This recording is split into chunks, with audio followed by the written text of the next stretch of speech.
हाय दोस्तों, जय श्री राम सभी को। दोस्तों, किसी भी पुरुष या स्त्री को निर्वस्त्र होकर नहीं नहाना चाहिए। इस वीडियो में कहानी के माध्यम से आपको बताया जाएगा।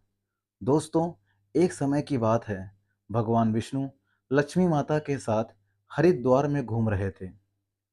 लक्ष्मी माता ने देखा कि समस्त मनुष्य गंगा नदी में हर हर गंगे कहते हुए नहा रहे हैं।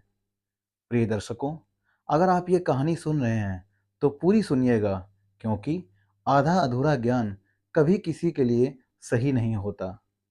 हे माता लक्ष्मी, जो भी इस वीडियो को लाइक करे, चैनल को सब्सक्राइब करे, उसके घर में कभी भी धन की कमी ना होने पाए। और कमेंट में जय माता लक्ष्मी लिखना ना भूलें। तो जब माता ने समस्त प्राणियों को गंगा में नहाते हुए देखा कि वो नहाकर हर हर गंगे कहते हुए चले जा रहे हैं और वो बहुत दुखी भी प्रतीत हो रहे हैं, तो माता लक्ष्मी ने विष्णु भगवान से पूछा कि गंगा जैसी पावन नदी में इतनी बार स्नान करने के पश्चात भी इन प्राणियों का दुख दरिद्र कम नहीं हो रहा। क्या अब गंगा में सत्यता नहीं रही? तब भगवान विष्णु बोले, गंगा में तो सामर्थ्य की कोई कमी नहीं है, परंतु इन लोगों ने तो गंगा नदी में स्नान ही नहीं किया, तो लाभ कैसे प्राप्त होगा? तब आश्चर्य से लक्ष्मी माता बोली, प्रभु, ये आप क्या कह रहे हैं? मैंने देखा कि ये सभी प्राणी तो गंगा नदी में स्नान करके निकल रहे, अभी तक तो इनके शरीर भी नहीं सूखे हैं। भगवान विष्णु ने कहा, ये लोग तो केवल जल में डुबकी लगाकर आ रहे हैं। कल इसका रहस्य मैं आपको समझाऊंगा। दूसरे दिन बहुत जोर की बरसात हो रही थी। हर जगह कीचड़ कीचड़ हो रखा था।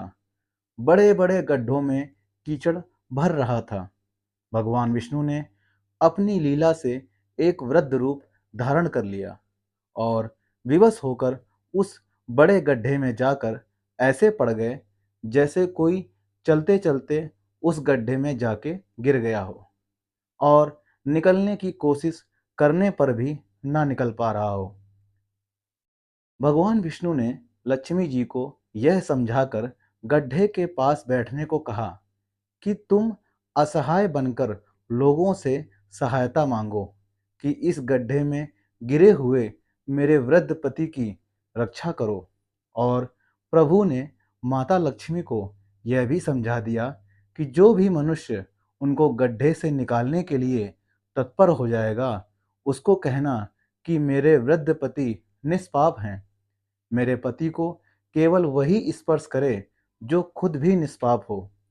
यदि आप निष्पाप हैं तो इनके हाथ लगाइए, नहीं तो हाथ लगाते ही आप भस्म हो जाएंगे।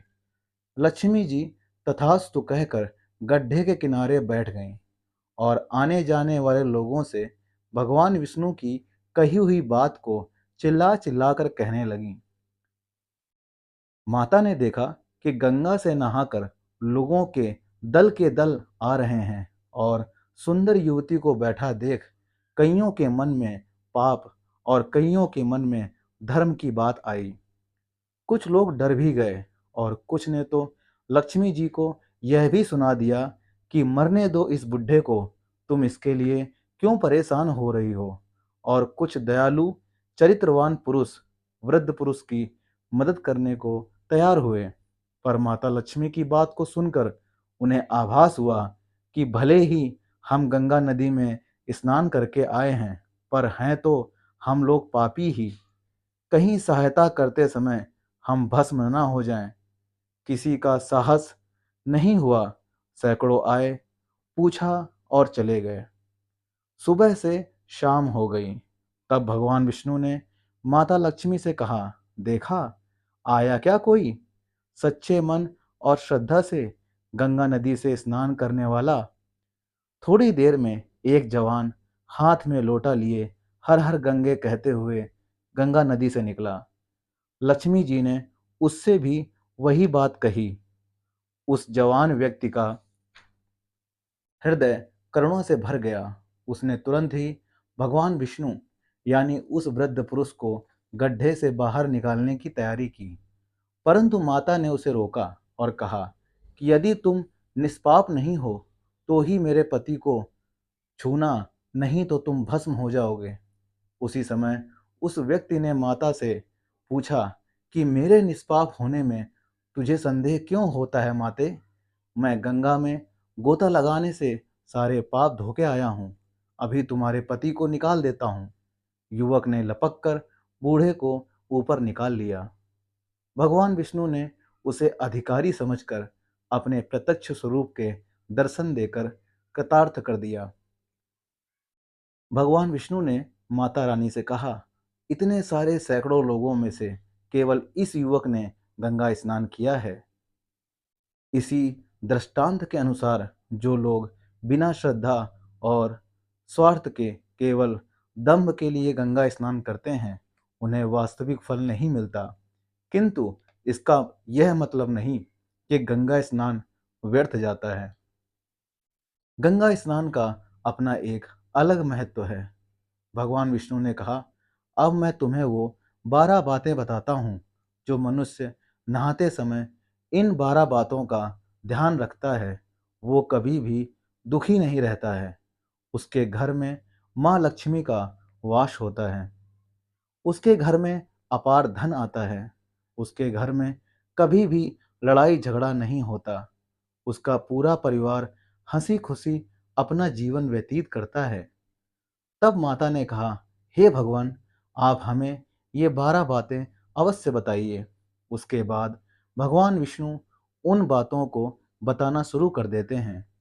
माता लक्ष्मी बहुत ध्यान से सुनने लग जाती हैं। दोस्तों, ये 12 बातें आप भी ध्यान से सुनना। इसके बाद भगवान विष्णु कहते हैं, प्रिय, ये 12 बातें बताने के बाद मैं आपको एक बात और बताऊंगा। जो औरतें कपड़े खोलकर स्नान करती हैं, उनके लिए यह बात बहुत ही महत्वपूर्ण है।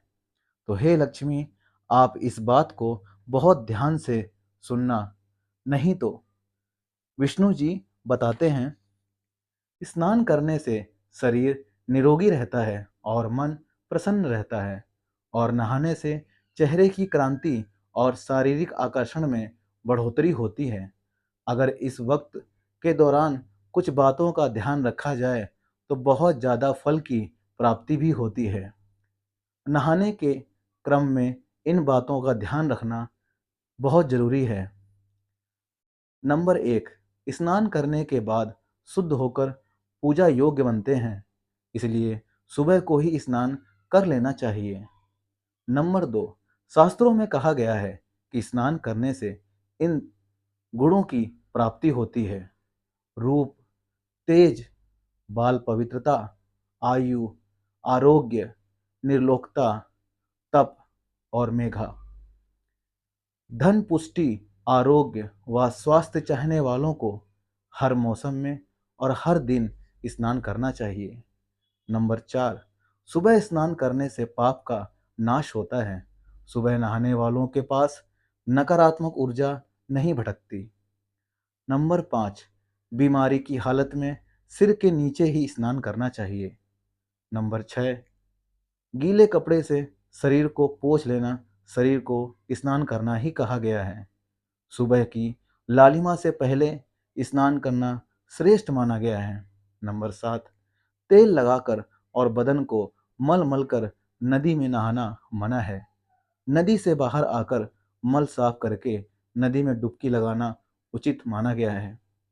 नंबर 8, जिन घाटों पर कपड़े धोए जाते हैं वहाँ का जल अपवित्र माना गया है, इसलिए वहाँ से कुछ दूर हटकर ही नहाना चाहिए।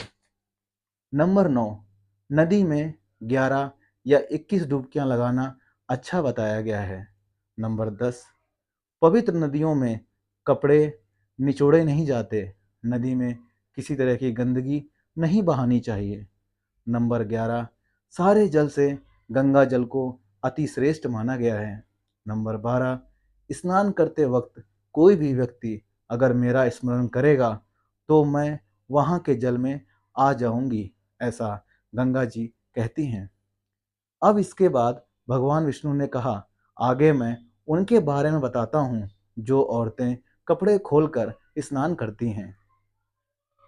शास्त्रों के अनुसार एक आम आदमी को स्नान करते वक्त शास्त्रों के नियमों का पालन करना चाहिए, जिससे घर की सुख समृद्धि बनी रहती है। साथ में अपार धन बरसता है।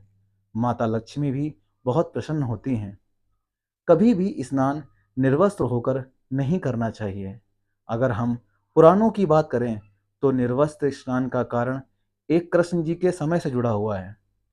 पौराणिक कथाओं के अनुसार एक बार जब गोपिकाएं सरोवर में निर्वस्त्र होकर स्नान कर रही थीं, उस वक्त बाल कृष्ण ने गोपियों के सभी वस्त्र छिपा दिए और जब गोपियों ने कृष्ण जी से वस्त्र मांगे तो कृष्ण जी ने उन्हें समझाया कि कभी भी बिना वस्त्र के स्नान नहीं करना चाहिए।